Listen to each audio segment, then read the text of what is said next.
Hello everyone. Leadership is a system, not an accident. What if I told you that leadership can be engineered, not left to personality, not dependent on charisma, not based on who speaks the loudest in the room, but built through a structured, repeatable system? Hello and welcome to episode 18 of Lead Series. Today, we explore the nine pillar model of leadership development and what we can learn from it.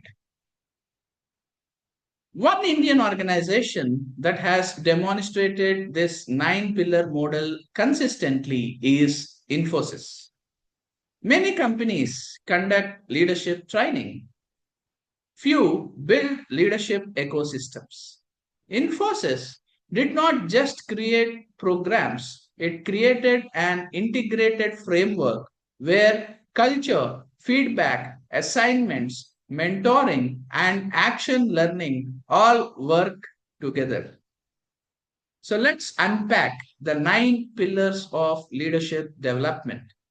The first pillar is 360-degree feedback. Leadership begins with self awareness. Leaders who receive feedback not just from their managers but from their peers and team members develops a lot.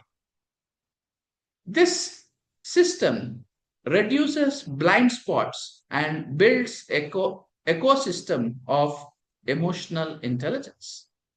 Always do remember growth starts with honest reflection. Pillar 2, developmental assignments.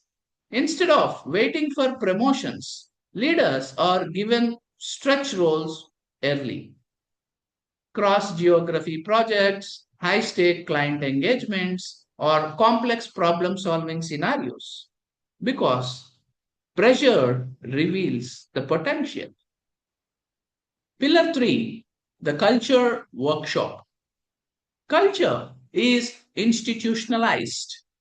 Values are discussed, ethics are reinforced, and client focus is emphasized. Leadership is aligned with organizational identity. Pillar 4 is developmental relationships. Structured mentoring ensures knowledge transfer across generations. Experience is not lost, it is passed on. Pillar 5 is leadership and skills training. Formal capability building includes strategic thinking, communication, innovation, execution discipline, and skills are sharpened deliberately. Pillar 6 is feedback intensive programs. Feedback is a continuous process. It's not just like a one time annual affair.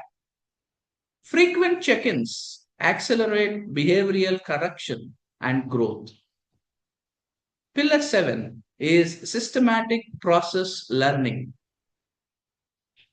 where Infosys emphasizes disciplined execution frameworks. Leaders are trained to think in systems, processes, and scalability. This is how organizations grow sustainably. Pillar 8, community empathy. Leadership extends beyond profits. Exposure to community initiatives builds empathy and social awareness. It creates leaders who balance performance with responsibility. Pillar 9, action learning. This is where theory meets realities.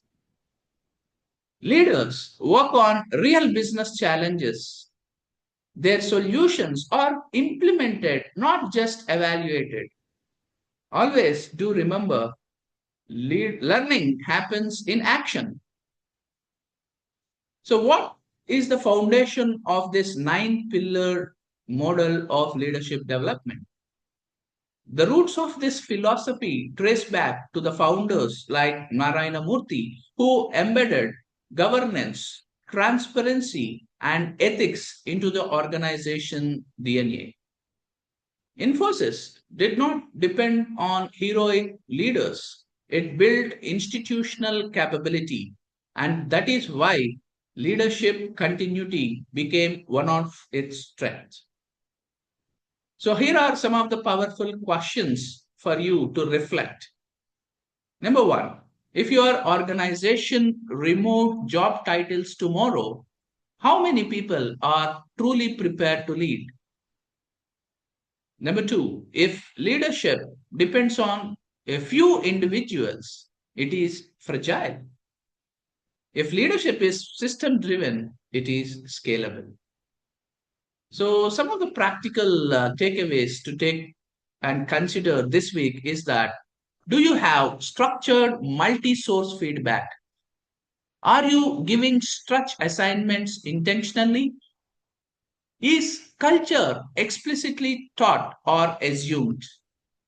Are leaders solving real business problems as part of their development? And is mentoring formal or it is just accidental? You don't need thousands of employees to build a system. You need intention. So, leadership development is not an event, it is architecture. The nine pillar model of leadership development reminds us when development is systematic, leadership becomes sustainable. If this episode added value, like, share, and subscribe for more insights on leadership and organizational development. Because the future does not belong to organizations with talent, it belongs to organizations that develop the talent. So, see you in episode 19 of Lead series next Saturday. Until then, keep leading and keep inspiring.